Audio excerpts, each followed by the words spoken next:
The iron gates of Grimhold Arena groaned open like the jaws of a hungry beast, and the stench rolled out in waves that made even the hardened guards wrinkle their noses. It was the smell of death baked into sand under the merciless summer sun, old blood oxidized to rust, rotting flesh fermenting in the drainage pits below, and the thick musk of caged animals driven mad by captivity and cruelty. The air itself tasted of copper and desperation, a flavor that clung to the back of your throat and refused to leave. The sound hit next. 3,000 voices merged into a single roar of anticipation, a living wall of noise that vibrated through stone and bone. Chains rattled in the depths below the arena floor where beasts paced in their cages, snarling and scraping claws against iron bars.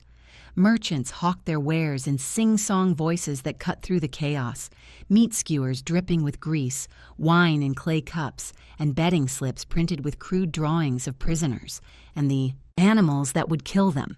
Children sat perched on their fathers' shoulders, sticky hands clutching candied fruits as they craned their necks to see the killing ground below. Grimhold Arena stood in the heart of Valcrest's capital, like a monument to mankind's darkest appetites. The Colosseum was 200 years old, carved from gray stone that had drunk the blood of countless condemned souls. Its walls were etched with symbols nobody remembered how to read anymore, ancient markings that might have meant something once, but now served only as decoration, faded and forgotten beneath layers of grime and indifference. Nobles in silk and jewels leaned forward from their covered galleries, fanning themselves against the heat while they laughed and placed wagers on how long prisoners would last. This was entertainment. This was justice. This was the price of failure in a kingdom that measured worth in gold and survival in blood. Delilah Denilson had sat in those very stands 6 months, Ago, her hand clasped in her father's calloused palm, as they watched a horse thief fight a cave bear. She'd been wearing her mother's pearl necklace then, her hair pinned up in the fashion of minor nobility, her dress the soft blue of summer sky. When the bear's claws had torn through the thief's chest, she'd covered her eyes and pressed her face against her father's shoulder. He'd stroked her hair and whispered that it was almost over, that justice was being served, that the gods saw all debts paid in the end. She never imagined she'd be the one dragged through those blood-stained gates in iron chains. Now the pearls were gone, sold to pay debts she didn't owe. Her dress hung in tatters, once fine fabric reduced to rags that barely covered her bruised skin. Her auburn hair, usually brushed smooth and tied with ribbons, hung in matted tangles around her face, still crusted with the filth of 3 days in the dungeon cells beneath Lord Ashford's estate. But it was her eyes that would have shocked anyone who'd known her before. Those hazel eyes that once sparkled with laughter now burned with something harder, something that looked like betrayal wrapped in determination. Sold like livestock by the man who taught her to embroider flowers on linen, who read her bedtime stories about brave knights and rescued princesses, who promised to always protect her from the monsters in the dark. Sold by her own father for 30 pieces of gold. 2 guards dragged Delilah into the waiting pen beneath the arena, their grips bruising on her arms. She was 19 years old and slender, built for dancing at festivals and arranging flowers in manor halls, not for fighting beasts in blood-stained sand. Her hands were ladies' hands, soft and unused to labor, though 3 days of chains had left raw marks around her wrists. Her bare feet left smudges of blood on the stone as they pulled her forward.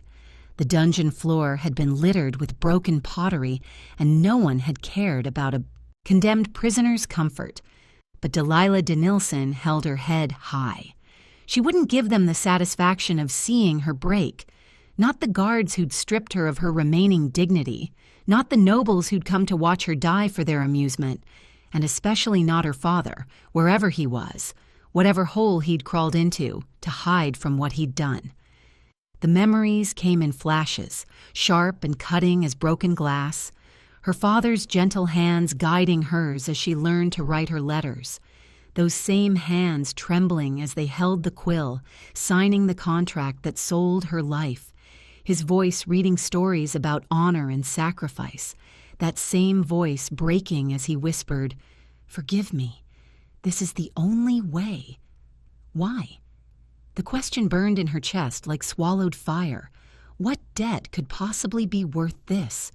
What had she done to deserve this fate, or had she done anything at all? 3 days in darkness, 3 days of silence from the father who'd raised her. 3 days, without answers. "I will survive," she thought, jaw clenched so hard her teeth ached. "I will survive all 3 trials. And then I will understand. And then—" But how did a nobleman's daughter end up sentenced to die for entertainment? What debt could possibly be worth a child's life? What had Delilah done to deserve this fate? Or had she done nothing at all? And why, when her father signed that contract 1 week ago, hands shaking so badly the ink splattered across the parchment, did he whisper those words? "Forgive me. May the gods forgive me. This is the only way." The only way to what?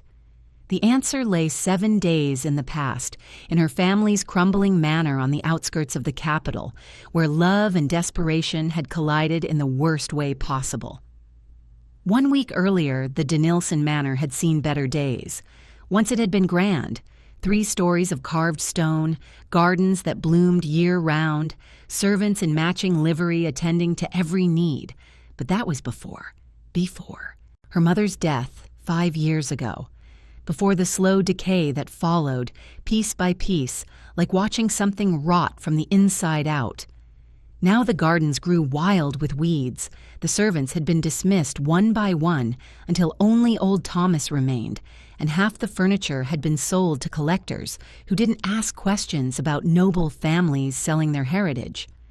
Lord Richard Denilson sat hunched at his study desk, a man who looked 10 years older than his 43 years.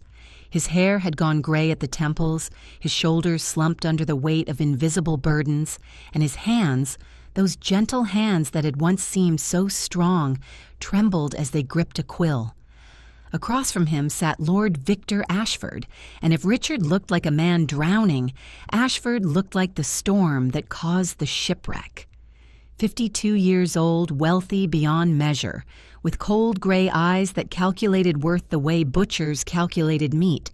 His furs were ermine and wolf, his rings heavy, gold set with rubies, his boots polished to a mirror shine.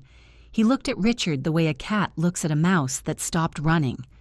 30 gold pieces, Ashford said, his voice smooth as poisoned honey.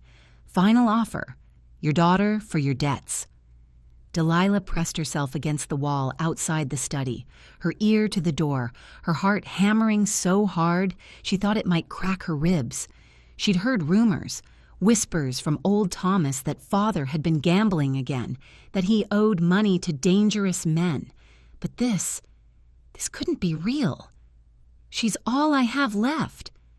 Her father's voice broke on the words. "My wife. Before she died, she made me promise."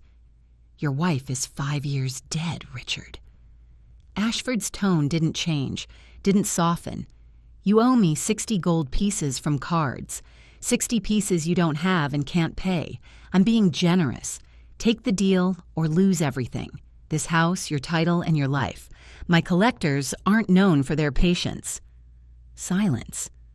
The kind of silence that feels like the world holding its breath. Where will she go? Richard's voice was barely a whisper. Grimhold Arena, beast trials, entertainment for the nobility. Ashford smiled, though there was no warmth in it. "She'll die well. Might even last through the first trial if she's clever.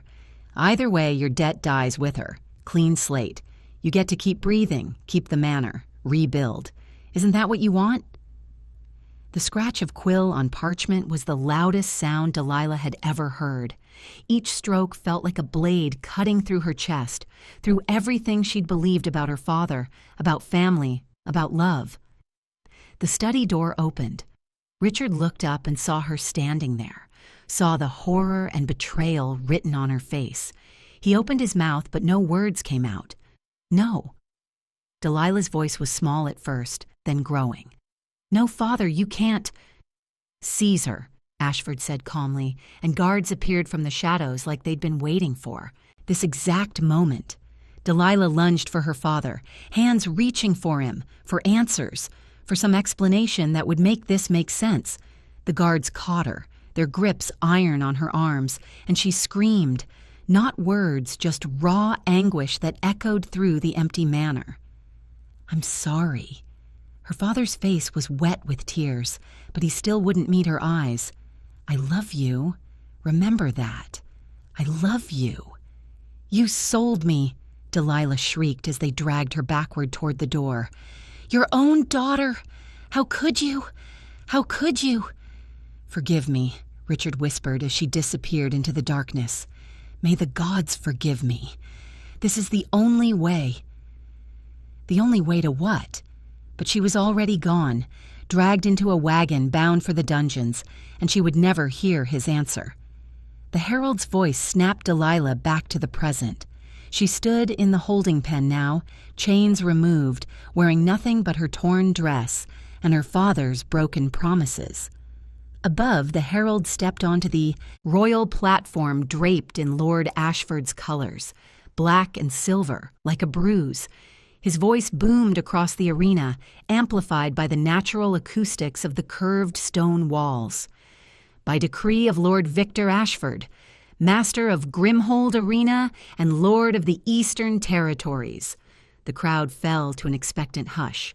"The prisoner, Delilah Dennelson, daughter of the disgraced Lord Richard, sold to settle debts of honor, shall face trial by beast." Roars of approval. Somewhere in the crowd, a child laughed. "3 trials, no weapons, no mercy. Let the gods decide if she deserves to live." The noise became deafening. Delilah's hands clenched into fists, her nails cutting crescents into her palms.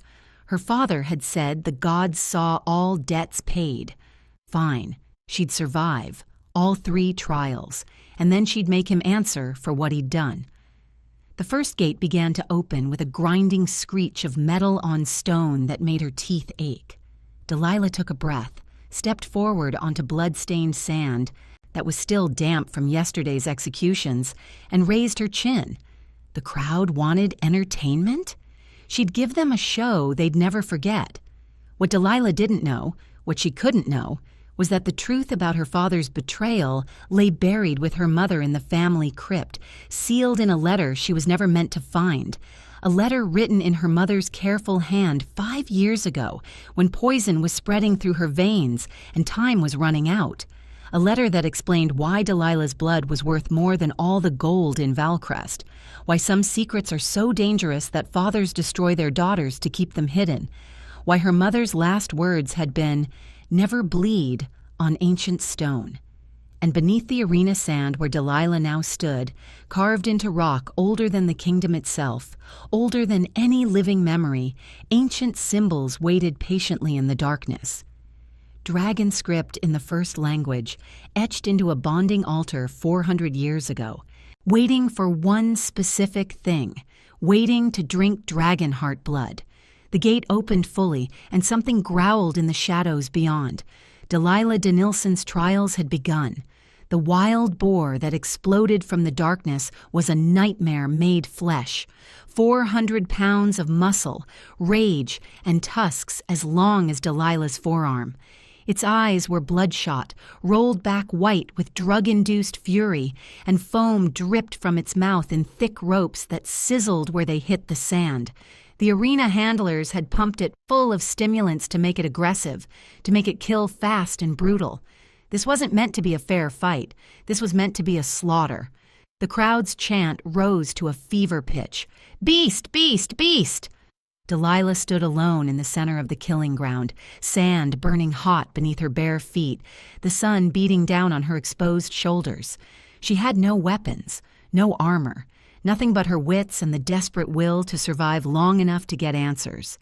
The boar lowered, its massive head and charged. Time seemed to slow. Delilah saw every detail with crystal clarity, the way its hooves churned up sand, the spray of saliva from its mouth, the intent to kill written in every line of its drug-maddened body. She had perhaps 3 seconds before those tusks would gore through her stomach and paint the arena red. She waited. 1 second, 2 seconds. At the last possible moment, Delilah threw herself to the left. The boar thundered past, missing her by inches, so close she felt the heat radiating from its body and the wind of its passage. Her small size, which had always made her feel weak compared to the warriors and nobles of Valcrest, suddenly became an advantage. She was quick. She was light. She could move in ways that massive beast couldn't match. The boar skidded in the sand, confused that its target had disappeared. It wheeled around, eyes searching, and found her standing 10 feet away. It charged again. This time Delilah ran, not away but parallel, to the barrier walls, leading the beast in a wide circle. She scanned the sand desperately as she ran, looking for anything she could use. There, embedded in the blood-caked sand, were wooden stakes from yesterday's execution, a prisoner who'd faced wolves and lost. She grabbed one as she passed, the wood slick with old blood and splintered at the end. The boar was faster than her in a straight line, but Delilah kept changing direction, forcing it to turn, to adjust, burning its energy with each failed charge. She led it toward the barriers, and when it charged again, she dove aside at the last second. The boar couldn't stop in time and crashed headfirst into the wooden wall with a crack that echoed through the arena. Stunned, it staggered backward, shaking its massive head. Delilah didn't waste the moment. She positioned herself carefully, stake held in both hands despite her trembling arms, point angled upward. Her mother had taught her about leverage, about using an opponent's strength against them. Even a small person can move mountains with the right fulcrum, Evelyn had said, teaching her how to lift heavy furniture by finding the balance point. She just prayed the same principle worked with charging animals. "Come on," she whispered, her voice steady even though her hands shook. "Come on, you bastard." The boar's eyes focused on her. It pawed the ground once, twice. Then it charged one final time, putting everything it had into this attack, determined to crush the small human who dared to defy it. Delilah held her ground until the very last second, then stepped aside and angled the stake. The boar couldn't stop, couldn't change direction.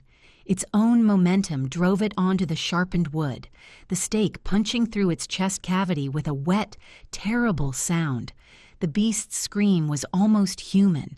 It thrashed once, twice, then collapsed into the sand, blood pooling dark and thick beneath its body. Its sides heaved with labored breaths that grew slower, slower, then stopped. Delilah stood over the dead animal, chest heaving, the stake still clutched in her bloody hands. For a moment, the arena was silent. Then the noise hit. A confused mixture of cheers and jeers, nobles arguing with each other about what they'd just witnessed. That shouldn't have been possible. "She's just a girl. Clever little thing, isn't she? I want my money back. That was supposed to be quick."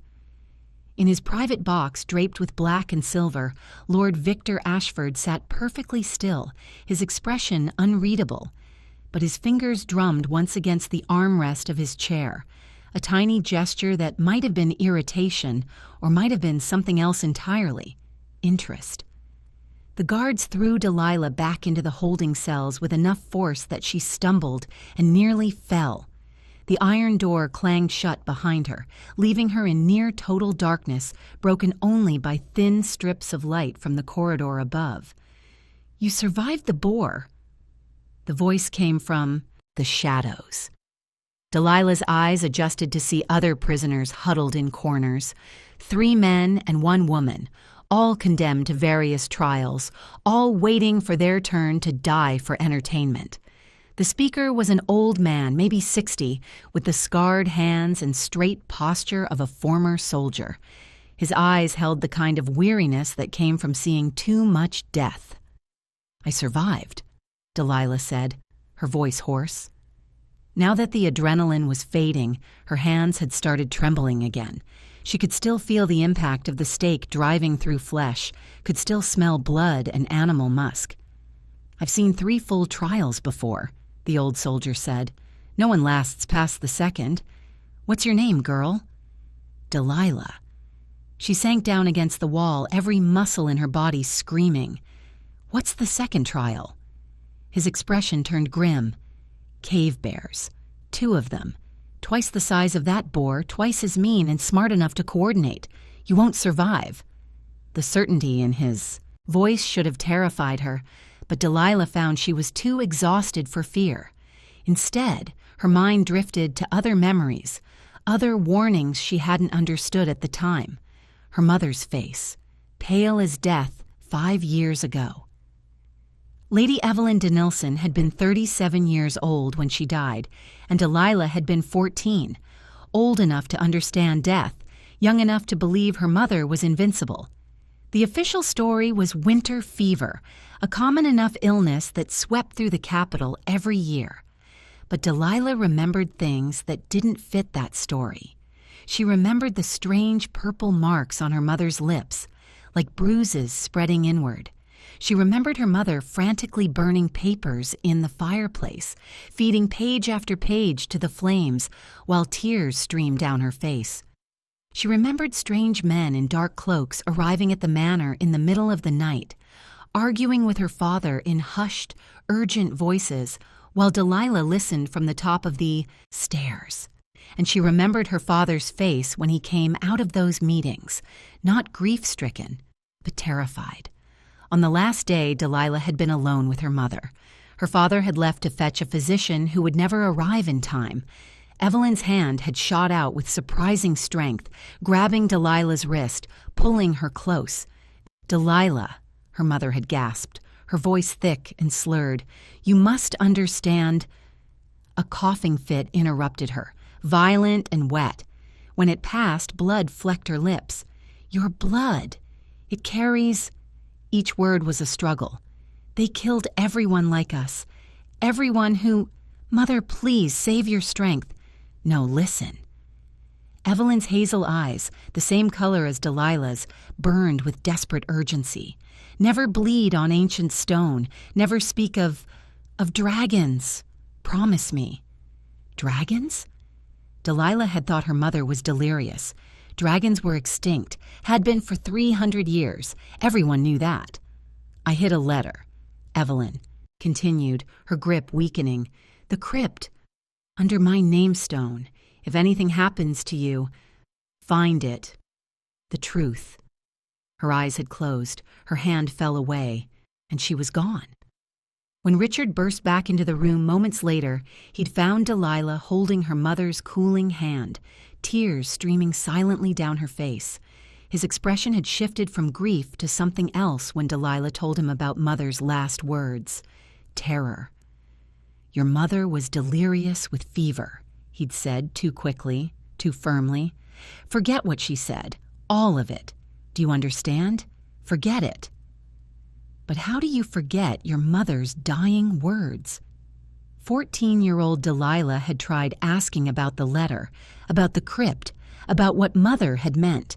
Her father shut down completely, wouldn't discuss it, forbade her from going to the family burial grounds. Over 5 years, Delilah had convinced herself it really was fever dreams, the rambling of a dying mind.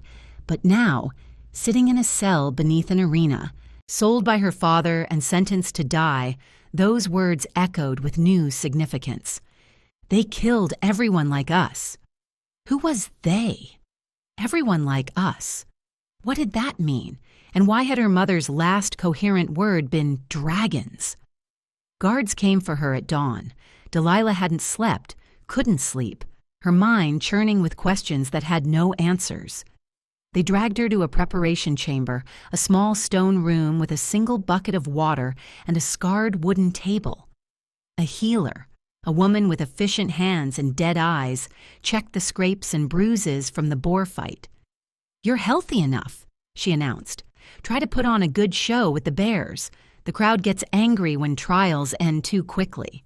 "How kind of you to care," Delilah muttered. The overseer, a thick-necked man with wine on his breath, laughed. The cave bears will be more entertaining. Try to last 5 minutes. That's all we ask. 5 minutes of screaming. When they left her alone to prepare, as if there was any way to prepare for death, Delilah caught sight of her reflection in the water bucket. A stranger stared back, bruised, bloodied, hair matted with sand and sweat, but alive. Still alive. Mother died with secrets, she whispered to her reflection. Father sold me with secrets. I will survive long enough to learn the truth. She splashed water on her face, washing away some of the blood, and noticed markings on the preparation room wall. Strange symbols carved into the stone, weathered with age but still visible. She'd seen similar markings throughout the arena, on the walls, on the barriers, even glimpsed beneath the sand during her first trial. An old woman entered to collect the water bucket. She saw Delilah staring at the symbols and shook her head. Old dragon rider marks, from before the kingdom was founded, meaningless now. Delilah's heart skipped a beat. Dragon riders. Ancient history, 400 years ago, maybe more. They say this arena was built on top of their temple, but who knows what's true and what's legend? The woman shrugged. All I know is people die here, the same whether there's magic symbols or not. She shuffled out, leaving Delilah alone with racing thoughts. Dragon riders, dragon symbols. Mother's last word, dragons. Was it connected? Could it be connected? Or was she grasping at meaning where there was only random chance? The guards returned before she could think it through, hauling her up by the arms. Time for trial 2.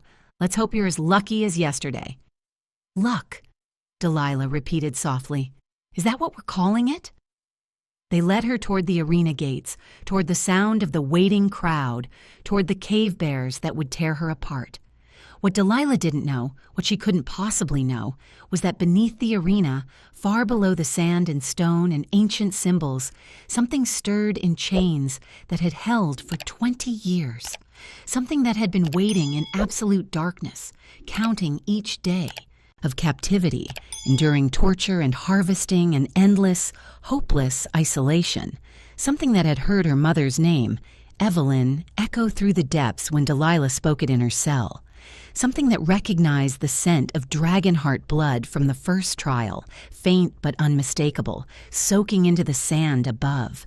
And now, as Delilah Denilson prepared to face her second trial, as her blood would inevitably spill again onto ancient stone, that something in the darkness listened with desperate attention, listened for a very specific sound, the sound of dragonheart blood hitting the bonding altar in sufficient quantity to break enchanted chains, the sound of freedom, the sound of dragons.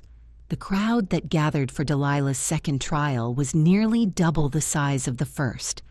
Word had spread through the capital like wildfire. A nobleman's daughter surviving the boar, a delicate girl using her wits instead of strength, death turning into entertainment worth watching. Merchants sold twice as many betting slips. Nobles arrived early to claim the best seats. Children bounced with excitement, begging their parents to lift them higher so they could see the moment the bears tore the girl apart, because everyone knew she couldn't survive twice. The herald stepped onto the platform in Lord Ashford's colors, his voice booming across the packed arena. By the grace of Lord Victor Ashford and the judgment of the gods, we present Trial 2. The crowd roared its approval. The cave bears of Northridge, captured from the northern mountains, 800 pounds of fury, 9 feet of death, never defeated in this arena. 2 gates began to open simultaneously on opposite sides of the killing ground.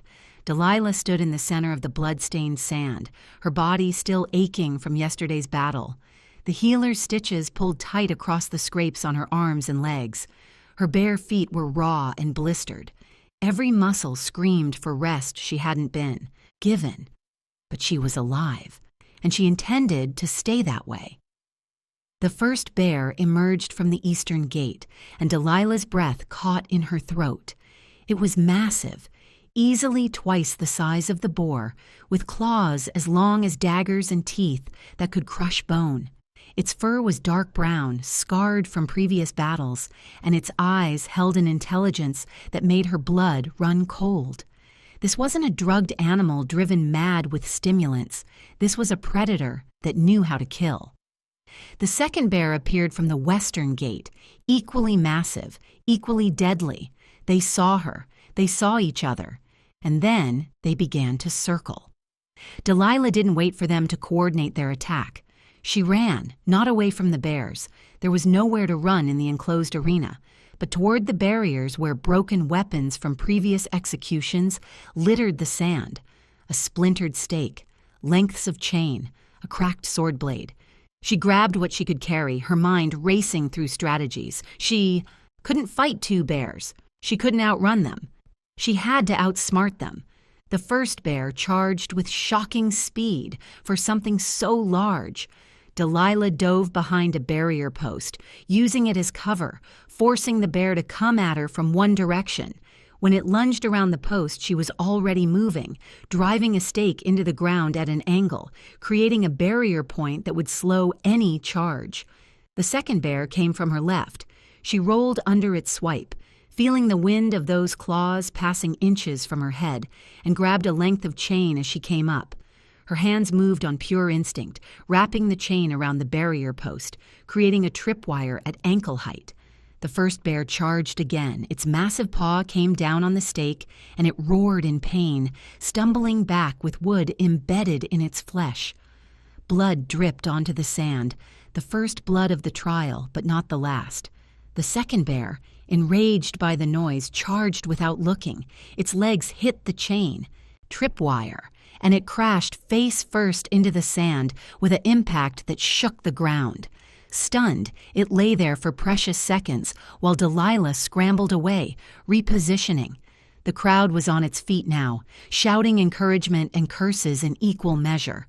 In his private box, Lord Ashford leaned forward, his knuckles white on the armrest. Delilah was breathing hard, sweat and blood stinging her eyes. The first bear had pulled the stake from its paw and was circling again, learning, adapting. The second bear was climbing to its feet, and now its eyes held rage alongside intelligence. She'd hurt them, and hurt predators were the most dangerous kind. The first bear feinted left, and when Delilah moved to counter, the second bear attacked from behind. She never saw it coming. The claw caught her side, tearing through the thin fabric of her dress and the flesh beneath. Pain exploded white-hot across her ribs, and Delilah screamed, a raw animal sound of agony that echoed through the arena.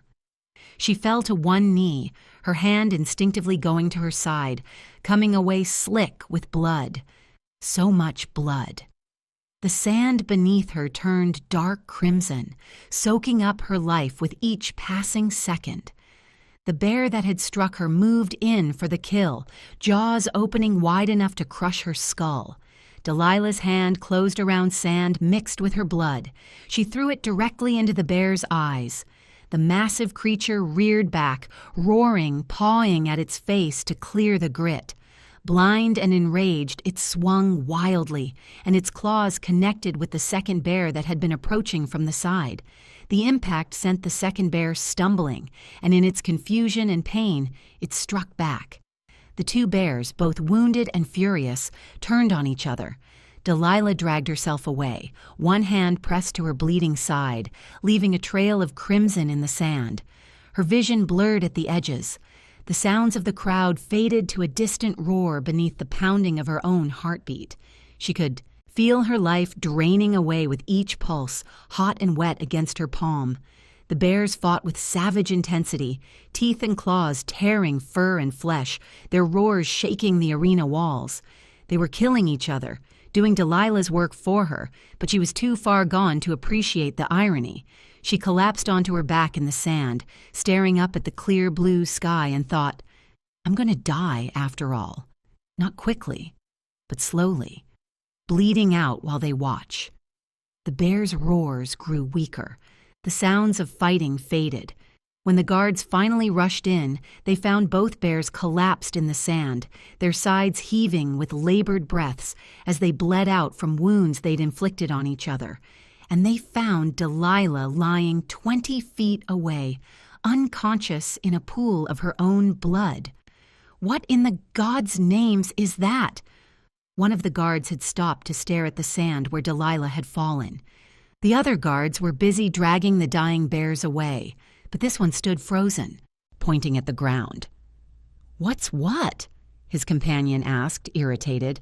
"The sand? Look at it. It's glowing." "You're seeing things. It's just sunlight on wet sand. Now help me get the girl before she bleeds out completely. Ashford wants her alive for the third trial." But the first guard wasn't imagining it. Where Delilah's blood had pooled in the sand, something was happening. A faint shimmer, like heat rising from stone, except the shimmer was red. Crimson light pulsed weakly beneath the surface, following patterns that might have been random or might have been something else entirely. Symbols were becoming visible in the sand. Ancient script in a language no living person could read, etched into stone that lay buried beneath centuries of blood and death. They lifted Delilah, and as they carried her away, she saw it through pain-blurred vision. The glow, the symbols, and she heard something, distant, deep, like thunder rolling underground, or like chains being tested against, ancient locks. "Did you hear that?" she whispered, her voice weak. "Hear what, girl?" The sound. That's just your heart pounding. You lost a lot of blood. Stay quiet." "No," Delilah thought as consciousness faded. "It wasn't my heart. It was something else, something waiting." But darkness pulled her under before she could voice the thought. The healer's hands were efficient but not gentle as she stitched Delilah's side wound. Each pull of the needle sent fresh waves of agony through her body, but Delilah clenched her teeth and refused to scream. She'd done enough screaming in the arena. "You're lucky," the healer said, her tone suggesting she didn't think luck had anything to do with it. "Few inches deeper and you'd be dead. As it is, you'll live long enough for the third trial." "How kind," Delilah managed through gritted teeth. "When?" "Tomorrow. Lord Ashford wants it done quickly." The healer tied off the last stitch and reached for bandages.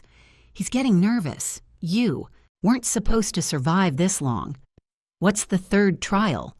The healer's hands paused. Her face went pale. "Dire wolves, 3 of them, from the Shadow Pass." Delilah had heard stories about dire wolves, larger than normal wolves, faster, smarter, pack hunters that could coordinate attacks with terrifying precision. No prisoner in Grimhold's 200-year history had survived dire wolves. The healer leaned close, her voice dropping to a whisper. "If you have gods, girl, pray to them tonight, because come tomorrow you'll be meeting them in person." Delilah couldn't sleep. Her side throbbed with each breath despite the healer's stitches and the bitter tea they'd forced down her throat for the pain. The cell was cold, the stone floor harder than before, and every time she closed her eyes she saw those cave bears, felt their claws tearing through her flesh. Tomorrow she would die. She knew that now with absolute certainty. She'd survived twice through luck and desperation, but dire wolves. No amount of wit or improvisation would save her from 3 apex predators designed by nature to kill, which meant tonight was her last night alive, and she still didn't know why. Why her father had sold her, why her mother had died whispering about blood and dragons, why any of this had happened. "Mother," she whispered into the darkness, "you said there was a letter in the crypt, under your name stone. If there are answers, I'm going to die without them." But what Delilah didn't know, what she couldn't possibly know, was that her father had found that letter 5 years ago. After Lady Evelyn's death, Richard Dennelson had stood alone in the family crypt, tears streaming down his face as he lifted the stone marker that bore his wife's name. Beneath it, sealed in oilcloth to protect it from moisture, was a letter in Evelyn's careful handwriting. He'd read it by candlelight, his hands trembling so badly he almost dropped it. My beloved Richard, if you're reading this, they found me. The purge wasn't complete. They're still hunting survivors. The poison in my veins tells me I have hours, perhaps minutes. Delilah is Dragonheart born, the last of our bloodline. Her blood carries the song of scales that has been passed down for 400 years, waiting for the day when dragons would need us again. When she bleeds on ancient stone, specifically on a bonding altar, she will call the dragons from their prisons. Her blood is the key that breaks enchanted chains. Lord Victor Ashford led the Dragonheart Purge 20 years ago. I have evidence, but they've found me before I could act on it. He murdered 17 families like ours, over 200 people, men, women, children, all killed so he could control the dragon bone trade. He kept one dragon alive beneath Grimhold Arena. He harvests its bones for profit, tortures it for sport. The dragon has been imprisoned for over 20 years, waiting for a Dragonheart to free it. The ancient prophecy says, when Dragonheart blood touches the bonding altar, the chains will break and the bond will form. Dragon and Dragonheart will be connected, and together they will restore balance. Protect Delilah. Hide her. Never let Ashford discover what she is. He will kill her the moment he suspects. I die to protect this secret. Keep our daughter safe. Let her live a normal life, even if it means she never knows what she truly is. Your loving wife, Evelyn Richard, had stood in that crypt, the letter burning in his hands like a hot coal, and made the worst decision of his life. Ashford's men were watching the manor, watching him, watching Delilah. If he kept her close, they would eventually discover what she was, and they would kill her just like they'd killed Evelyn. But if he sold her as a debtor's daughter, just another criminal sent to the arena, she would be invisible, hidden in plain sight among hundreds of condemned prisoners. Ashford would never think to look for a Dragonheart among common thieves and murderers. He would bribe the guards to give her easier trials. He would smuggle her out after the first one, get her out of Valcrest, send her far away where Ashford's reach couldn't find her. It was the only way to keep her safe. He never imagined she would be strong enough to survive on her own, never imagined her blood would spill in such quantities, never imagined she'd last long enough for that blood to touch the ancient stones that lay beneath the arena sand. And he certainly never imagined the dire wolves. Deep beneath the arena, far below the sand and stone, far below the cells where prisoners waited for death, in absolute darkness that hadn't seen light in 20 years, something stirred in ancient chains. The chains were forged from steel and spellwork, carved with runes that glowed faintly in the dark.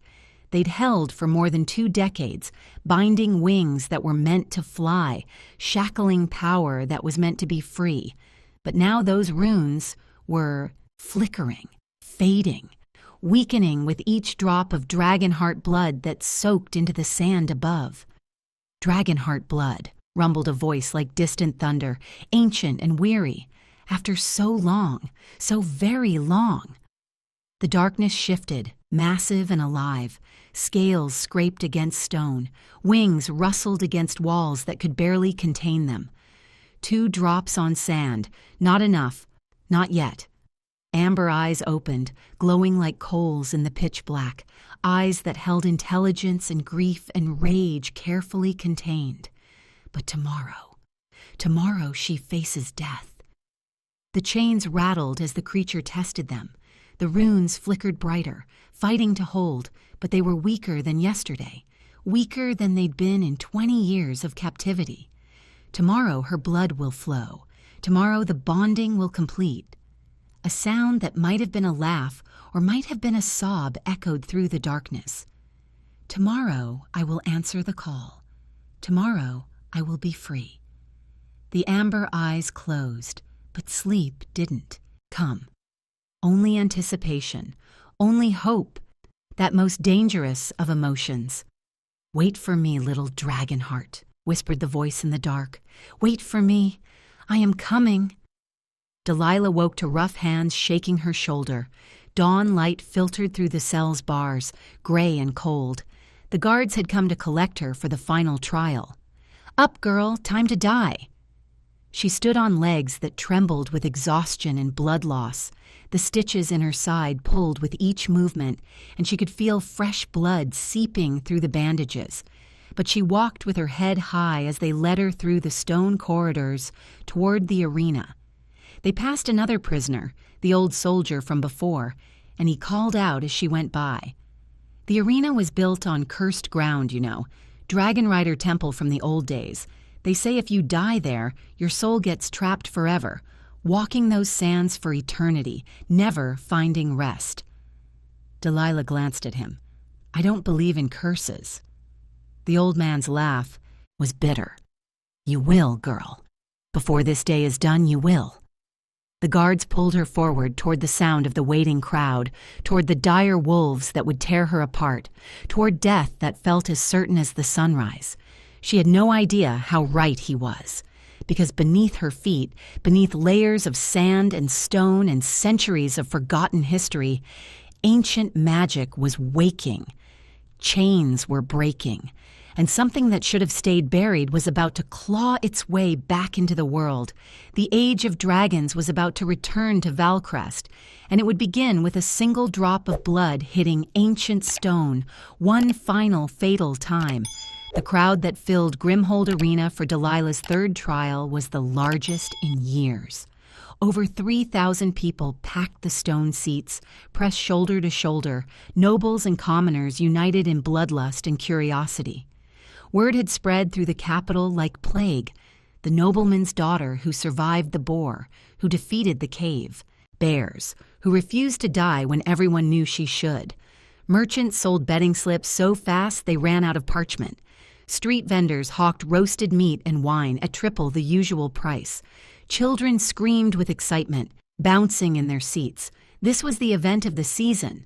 The girl who'd survived twice against impossible odds, facing dire wolves that had never been defeated. Everyone knew how this would end. The only question was how long she'd last before the wolves tore her apart. 2 minutes, shouted one gambler, waving his betting slip. "She won't last 2 minutes." 1 minute, countered another. "Those wolves hunt in packs. She's dead before she can blink." In his private box draped with black and silver, Lord Victor Ashford sat perfectly still, but his eyes never left the arena floor. His fingers drummed a restless pattern on the armrest, the only sign of the tension coiling through his body. Something was wrong. He could feel it in his bones, in the way the air seemed charged with electricity, in the way the sand seemed to shimmer in places where blood had fallen. She should have died in the first trial. The boar should have killed her in seconds, but she'd survived. She should have died in the second trial. The cave bears should have crushed her skull, but she'd survived. Now, for the third trial, he'd ordered the dire wolves. Not because he enjoyed watching prisoners die, though he did, but because he needed this particular prisoner dead quickly, before she could spill more blood, before whatever impossible thing that was starting to happen could finish happening. But it might already be too late. The iron gates groaned open, and Delilah Dennelson walked onto the blood-stained sand. She looked like death warmed over. Her dress was more bandages than fabric now, the healer's wrappings visible beneath the torn cloth. Her side was bound tight where the bear's claws had opened her flesh. Her feet left bloody prints in the sand. The cuts from the dungeon floor had never healed properly. Her auburn hair hung in matted tangles around a face so pale it seemed translucent, but her hazel eyes burned with the same defiant fire they'd held on the first day. The crowd roared its approval. This was what they'd paid for. This was entertainment. The herald stepped forward, his voice booming across the arena. "Final trial, the dire wolves of Shadow Pass, 3 apex predators, never defeated in this arena. Let us see if the gods truly favor this debtor's daughter." 3 gates opened simultaneously. The wolves that emerged made Delilah's breath catch in her throat. They were massive, twice the size of normal wolves, with fur black as midnight and eyes that gleamed with unnatural intelligence. These weren't rabid animals driven mad with drugs. These were hunters, predators that had evolved to kill with precision and coordination. The alpha wolf, largest of the 3, stepped forward first. Its eyes locked onto Delilah's, and she saw something terrifying in that gaze: recognition, understanding. The wolf knew exactly what she was: prey. The other 2 wolves split off to either side, moving with practiced efficiency, and Delilah realized with cold horror, they're not going to charge. They're going to hunt me. The wolves began to circle, testing her reactions, looking for weakness. Delilah turned slowly, trying to keep all 3 in her line of sight, but it was impossible. They were too fast, too coordinated. They moved like water flowing around stone, always finding the gaps, the openings. She had to move, had to get to the barriers, to anything she could use as cover or weapon. Delilah ran. The wolves cut her off before she'd made it 5 steps. The one on her left lunged, not to kill, but to herd, forcing her back toward the center. She dodged right, and the wolf on that side snapped at her heels, driving her exactly where they wanted her. The alpha wolf waited in the killing ground, patient and deadly. Delilah spotted a broken spear shaft in the sand and dove for it. The first wolf anticipated the move and was already there, jaws closing around her ankle. Pain exploded through her leg as teeth sank into flesh, and she crashed face first into the sand, grit filling her mouth and nose. She kicked back with her free leg, her heel connecting with the wolf's snout. It released her with a snarl, and she scrambled forward on hands and knees, grabbing the spear shaft, spinning to face them. But the third wolf was already there, blocking her escape. They'd trapped her. 3 wolves forming a triangle with her in the center. No barriers to hide behind. No weapons except a piece of broken wood. No hope. The alpha wolf stepped forward, its massive body radiating lethal intent. It made a sound low in its throat. Not quite a growl, more like satisfaction. The hunt was over. Now came the kill. Delilah met its eyes, and in that moment she saw her death approaching with absolute certainty. All her survival instinct, all her clever tactics, all her desperate will to understand why her father had betrayed her. None of it mattered now. She was going to die in this arena, torn apart by animals, entertainment for a crowd that would forget her name by sunset. "I'm sorry, Mother," she whispered. "I tried." The alpha wolf lunged for her throat. Delilah threw up her arms defensively, a useless gesture against half a ton of muscle and fangs. The wolf's jaws closed around her left forearm instead of her neck, its teeth punching through flesh like hot knives through butter. She screamed. Blood erupted from the wound, spraying in a crimson arc across the sand. Delilah watched through pain-blurred vision as droplets of her blood fell, spinning through the air in slow motion, catching the sunlight like rubies. They hit the sand, and the world exploded. The ancient runes buried beneath the arena sand burst into light. Not gentle light, but searing crimson brilliance that burned through. Centuries of blood and dirt and death to reveal patterns that hadn't been seen in 400 years. Lines of light spread across the entire arena floor, like cracks in reality, racing outward from where Delilah's blood had fallen, connecting in geometric patterns that formed a massive circle encompassing the entire killing ground. Dragon symbols, written in the first language, carved into a bonding altar that predated the kingdom itself. The temperature dropped 20 degrees in seconds. Frost formed on the sand, spreading outward in crystalline patterns. Delilah's breath misted in air that had been sweltering moments before. "What's happening?" someone in the crowd screamed. "The floor is glowing!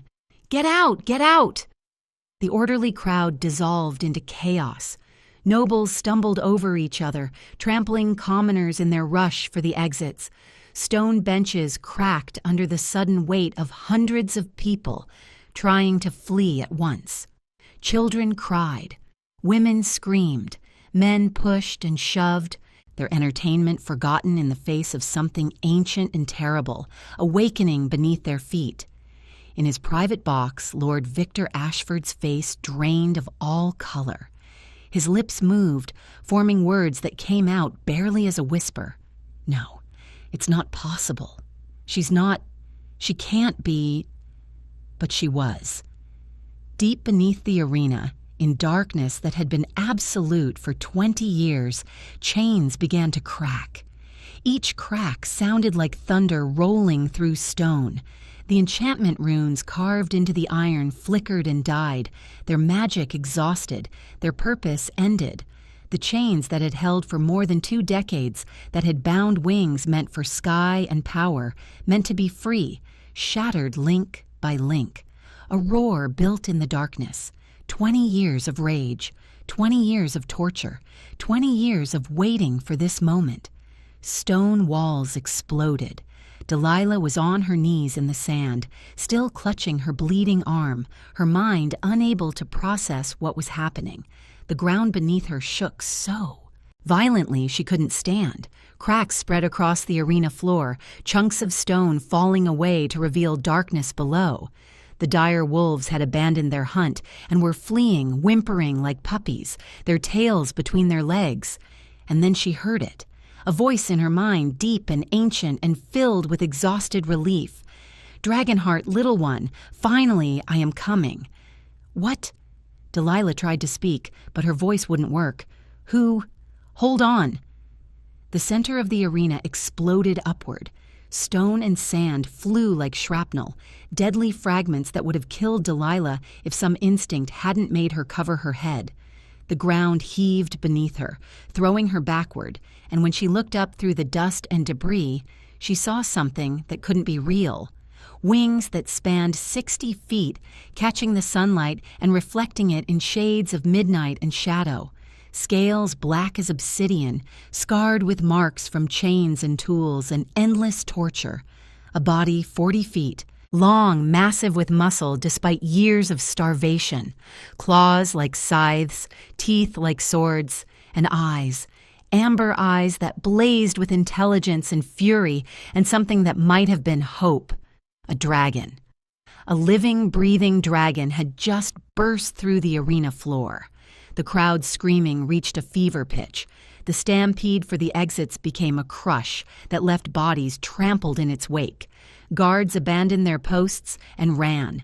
Nobles forgot their dignity and shoved children aside in their panic. But Delilah couldn't move, could only stare as the impossible creature landed on the arena floor, rubble raining down around him, wings folding against his scarred sides. Nightscale had been imprisoned since he was barely more than a hatchling.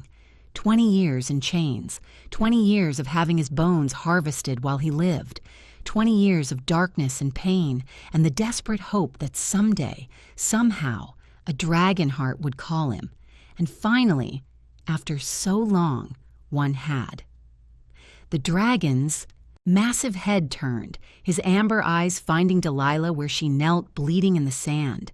She was so small compared to him, barely more than a child, terrified and wounded and on the verge of death. She was the most beautiful thing he'd ever seen. Nightscale approached slowly, each step making the ground tremble. His head lowered, that massive skull coming closer and closer until his scarred snout touched her bloody hand with gentleness that seemed impossible for something so powerful. Their eyes met. Amber and hazel, dragon and human, and the bond formed. The voice in her mind was warm this time, gentle, filled with emotions too complex to name. "Dragonheart, little one, you called and I answered." Tears streamed down Delilah's face. "I don't understand. After so long in darkness, after so long in pain, but you freed me. I am Nightscale, and you are mine to protect." Crimson light flowed between them like liquid fire. Delilah's blood glowed where it touched his scales, and his scales shimmered with matching radiance. She gasped as his memories flooded into her mind, capture as a hatchling, the chains closing around young wings, the first time they'd cut into his body to harvest bone fragments, the endless darkness of the dungeon below, the constant pain, the growing certainty that he would die without ever seeing the sky again. And he felt her memories in return, a father's gentle hands teaching her to write, those same hands signing the contract that sold her, her mother's dying words about blood and dragons, 3 days in the dungeon, the trials, the desperate will to survive just long enough to understand why. They were connected now, dragon heart and dragon, two souls linked by blood magic older than kingdoms, older than recorded history. And with the bond came power. Delilah felt her wounds begin to close. The torn flesh on her forearm sealed itself, skin knitting together with impossible speed. The gash in her side from the cave bear's claws stopped. Bleeding began to heal.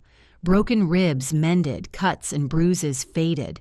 Dragon hearts bonded to dragons shared in their partner's vitality, their enhanced healing, their strength.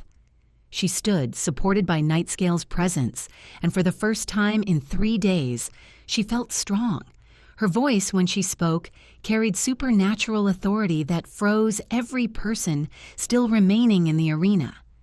I am Delilah Denilson, Dragonheart born, last of the first bloodline. The words echoed off stone walls, amplified by power that made the air itself vibrate. Who imprisoned this dragon? Silence, the kind of silence that comes from absolute terror. Then, trembling, a noble pointed toward the private box draped in black and silver. Lord Ashford, Lord Victor Ashford. He kept it in chains. He tortured it for years. The dragon bone powder he sells, oh gods. Nightscale's eyes turned toward the box, and his growl was a sound that made the stadium shake. It was rage-given voice, fury that had been building for 20 years, finally finding its target. Lord Ashford ran for his private exit. Nightscale moved faster. One moment he was beside Delilah. The next he'd leaped across the arena in a single bound, landing directly in front of the fleeing noble. One massive claw came down, pinning Ashford against the stone wall hard enough to crack ribs, but not kill. Not yet. Delilah walked forward, blood-soaked but powerful, her bare feet steady on sand that still glowed with crimson light. The few remaining spectators watched in horrified fascination as she approached the man who'd orchestrated her death. "You have answers," she said, her voice deadly quiet, "and you're going to give them to me." Ashford's face was white with terror, but he still tried to maintain composure. "You're supposed to be dead. Your whole family—" "My family?" Delilah's voice dropped even lower, each word precise as a blade. "Tell me about my family." And in that moment, with a dragon's power at her back and a daughter's rage in her heart, Delilah Denilson was about to learn the truth that had cost her mother's life and her father's soul, the truth written in genocide and torture and 20 years of chains, the truth that explained everything, why she'd been sold, why her mother had died whispering warnings, why her blood was worth more than gold. Some truths are written in blood, and blood, once spilled on ancient stone, always tells its secrets. Lord Victor Ashford was pinned against the crumbling stone wall, Nightscale's massive claw pressing him in place with enough force to crack ribs, but not kill. Not yet. The few nobles who hadn't fled watched from the edges of the destroyed arena, too terrified to run, too curious to look away. Arena workers huddled behind rubble, waiting to see if they'd be next. The guards had abandoned their posts entirely, and Delilah stood before the man who'd orchestrated her death, blood still drying on her arms, power thrumming through her veins from the bond with Nightscale. "How do you know my family was supposed to be dead?" Her voice was steady despite the rage building in her chest. Ashford's face was gray with terror, but he managed to speak through pain-clenched teeth. Because I'm the one who tried to kill them. The admission hung in the air like poison. 20 years ago, Ashford continued, his voice shaking, I discovered something the kingdom thought was extinct. Dragonheart families. They were hiding, pretending to be normal nobles, living quiet lives. But I found the old records. I knew what they were. And you killed them, Delilah said. Not a question, a statement. Dragon bones are worth 1,000 gold pieces per pound, Ashford said, his merchant's mind still calculating even in the face of death. Nobles pay fortunes for dragon bone powder. They believe it cures illness, extends life, grants vitality. But living dragons protected by dragon hearts couldn't be killed, couldn't be harvested. So you murdered the protectors first. 17 families, over 200 people, men, women, children, it didn't matter. I had to eliminate them all to control the trade. His eyes flickered to Nightscale. And then I could kill the dragons, all except one. You kept Nightscale alive, Delilah said, understanding dawning like horror, for 20 years, harvesting his bones while he lived. More profitable that way, Ashford said, and actually smiled despite his terror. A living source, renewable. I made more gold from that creature than from all the dead dragons combined. Delilah's hand began to glow with faint crimson light, the bond with Nightscale reacting to her rage. My mother, Lady Evelyn Denilson, you killed her too. She was on my list, Dragonheart born, but she was clever. Your mother. Found evidence of the purge. Started documenting everything. Names, dates, methods. She was going to expose me. Ashford's voice turned bitter. I poisoned her wine 5 years ago. She died before she could ruin everything I'd built. The words hit Delilah like physical blows. Her mother hadn't died from winter fever. She'd been murdered. Murdered for trying to reveal the truth. What about my father? Delilah's voice was barely above a whisper. Why did he sell me? Your father found your mother's letter after she died, learned you were Dragonheart born. My men were watching your family. We always watch the descendants just in case. He panicked. Ashford actually laughed, a sound edged with hysteria. He thought selling you to the arena would hide you among common criminals. He didn't know the arena was built on the bonding altar. Didn't know I kept a dragon alive beneath it. He was trying to save me, Delilah said, the pieces finally falling into place.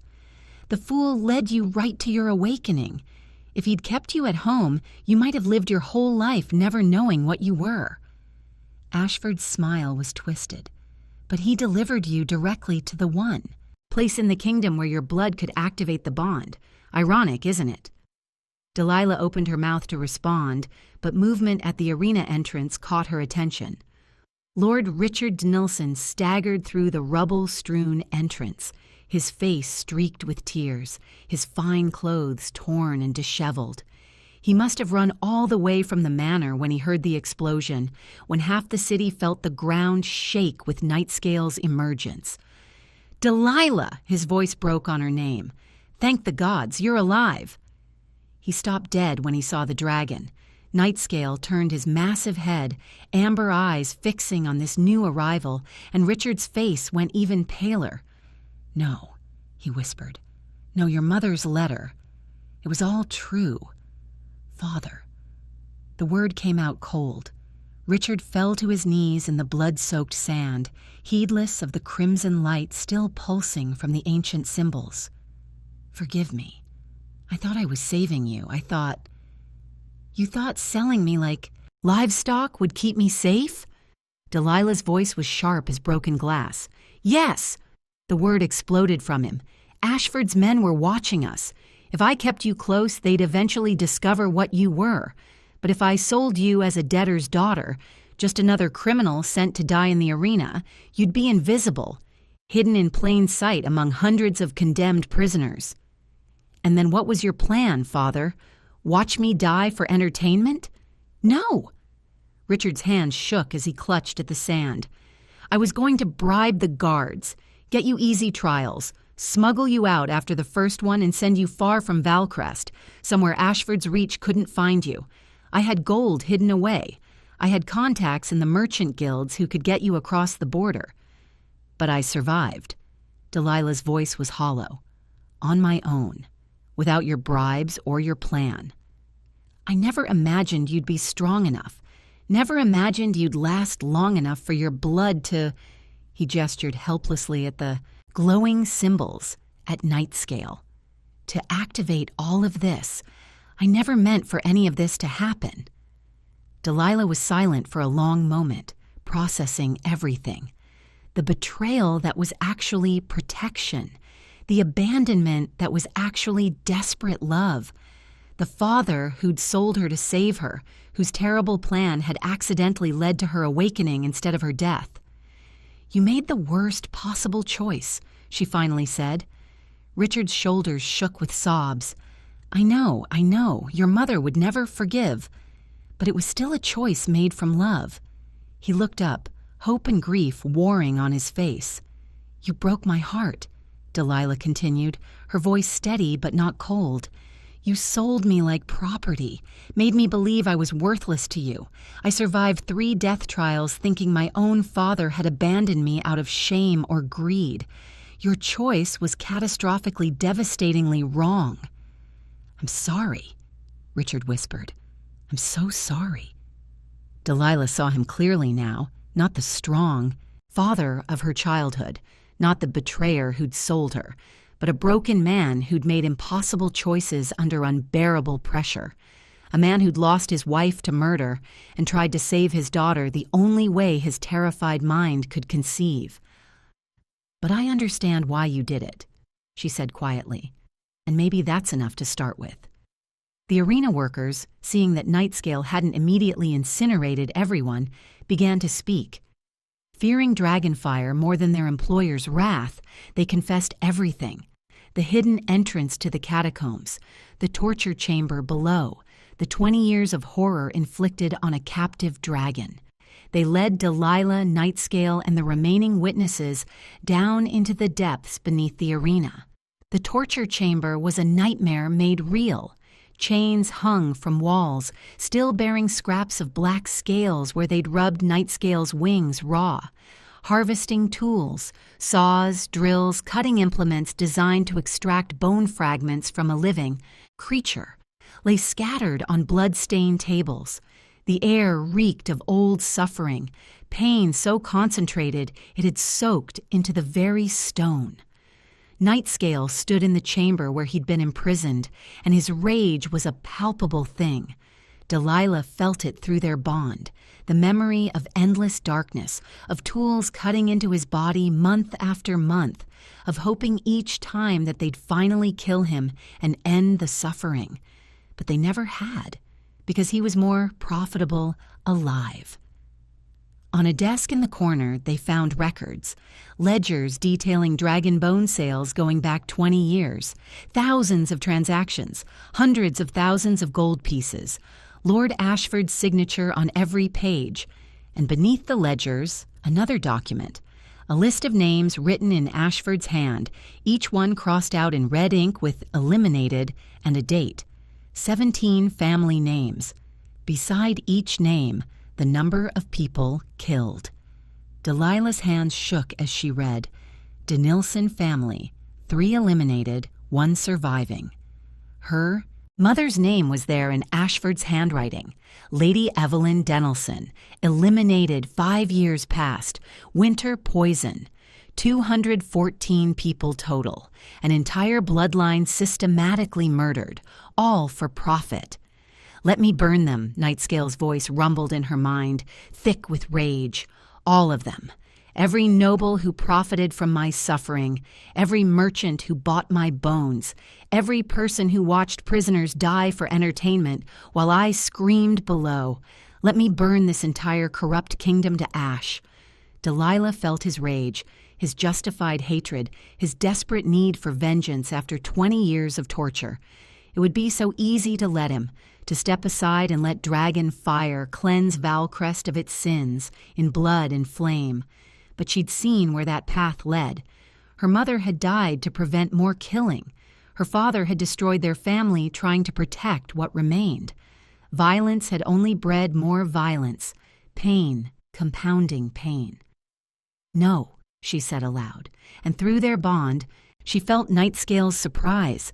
They returned to the destroyed arena, where Lord Ashford still knelt under Nightscale's claw, where her father waited in the sand, where nobles cowered at the edges, where the whole kingdom seemed to be holding its breath. Delilah stood before them all, blood-soaked but powerful, a dragon at her back, and absolute authority in her voice. "Lord Victor Ashford, you murdered my mother. You murdered 200 innocent people. You tortured Nightscale for 20 years. You built your fortune on genocide and suffering." The crowd was utterly silent. "You deserve death. Every part of me wants to watch Nightscale burn you alive, to let him destroy everyone who profited from his pain, everyone who laughed while prisoners died, everyone who built their wealth on blood and bones." Nightscale's eyes glowed brighter. Smoke curled from his nostrils. "But I won't." The words fell like stones into still water. "Because if I become you, if I rule through fear and blood and vengeance, then you've won. Then I'm just another monster and nothing changes. The cycle continues. More pain, more death, more broken families." Delilah turned to address the watching nobles, the arena workers, the guards who'd crept back to hear the judgment. "By the authority of my bloodline, the first bloodline, older than any king or kingdom, I declare these laws. All beast arenas in Valcrest are abolished immediately. Dragon hunting is banned under penalty of execution.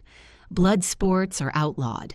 Anyone who owns a captive dragon will surrender them to sanctuaries or face Nightscale's wrath." She turned back to Ashford. "Your entire fortune will be seized and distributed to the families of those you murdered, to the prisoners who survived your arenas, to everyone who suffered while you profited. And you will spend the rest of your life in the Dragon Sanctuary, caring for the creatures you tortured. Every day you'll look at what you did and know you can never undo it." "Please," Ashford whispered, "just kill me. Don't make me." "Live with it," Delilah said coldly. "That's your punishment, not death, life. Every single day living with what you've done." She turned to her father, who still knelt in the sand. "You broke my heart. Your choice was wrong, devastatingly, catastrophically wrong. But you did it because you loved me, because you were terrified and desperate and couldn't see any other way." She extended her hand to him. "We'll rebuild, not on lies this time, on truth. It won't be easy, but we'll try." Richard took her hand, tears streaming down his face, and rose on shaking legs. Nightscale's voice rumbled in her mind, warm despite his earlier rage. "You have wisdom beyond your years, little dragon heart." "I learned from the best," Delilah said aloud, looking at the sky where her mother's spirit might be watching, "and from the worst, and I'm choosing to be better than both." 1 month later, the transformation of Valcrest was well underway. Where Grimhold Arena had stood, a sanctuary garden was taking root. Former prisoners worked as paid rangers, tending to the 5 dragons that had been found in noble collections and freed. The stone that had drunk so much blood now supported flower beds and memorial trees. Delilah and her father planted a tree together for Lady Evelyn, their hands working the soil side by side. It was slow work, rebuilding trust. Some days were harder than others, but they were trying. Nightscale rested nearby, his massive form finally relaxed after 20 years of tension. His scales gleamed in the sunlight he'd been denied for so long. Children from the city came to see him, their initial fear melting into wonder when he lowered his great head and let them touch his scarred snout. "Your mother would be proud," Richard said quietly, patting earth around the tree's roots. "She taught me to protect others," Delilah replied. You taught me that love can make us do terrible things. I'm learning to do better than both of you, to protect others and make wise choices." "You already have, little dragon heart," Nightscale's voice murmured in her mind. "You already have." That evening, Delilah stood on Nightscale's back as he rose into the sky, wings beating in steady rhythm as they soared over the transformed capital. Below, workers dismantled the last stones of another arena. Children played in gardens that had been execution grounds. The age of blood sport was ending. The age of dragons had returned, and Delilah understood now what her mother had tried to tell her, what her father had tried to protect, what her blood had always carried. Sometimes a single drop of blood changes everything, not just for one person, but for everyone suffering under corrupt power. She'd been sold by her family, humiliated for entertainment, left to die for fun. But that blood had awakened something ancient and powerful, something that couldn't be killed or controlled or buried forever. She'd learned that sometimes the people who hurt us love us most, that protection and betrayal can wear the same face, that understanding complexity doesn't mean excusing harm, but it does mean recognizing the humanity in even those who fail us. True strength isn't found in revenge, it's in breaking cycles, choosing mercy when you have every right to choose violence, building something better from the broken pieces of what came before. Her mother had died protecting her. Her father had betrayed her trying to save her, and she had survived to transform a kingdom. The most powerful choice isn't conquering your enemies, it's transforming pain into purpose, trauma into triumph, and blood sport into sanctuary. As the sun set over Valcrest, painting the sky in shades of gold and crimson, Delilah and Nightscale flew together, girl and dragon, dragonheart and protector, proof that some bonds can never truly be broken. Below them, in the ruins of the arena where she was meant to die, children laughed and flowers bloomed. Sometimes a single drop of blood changes everything, but it's what you do after the change that defines who you become. So, what did you think of Delilah's journey? From soul daughter to dragonheart, from victim to liberator, her choice to break the cycle of violence instead of continuing it is something worth thinking about. If you're watching from somewhere around the world, drop a comment and let me know where you are. And hey, if this story moved you, hit that like button and share it with someone who needs to hear about choosing mercy over revenge. Subscribe if you want more stories like this, ones that make you think, make you feel, and maybe even change how you see the world. And don't forget to turn on that notification bell so you never miss when we drop the next one. Until next time, remember, the most powerful choice you'll ever make is who you become after the fall.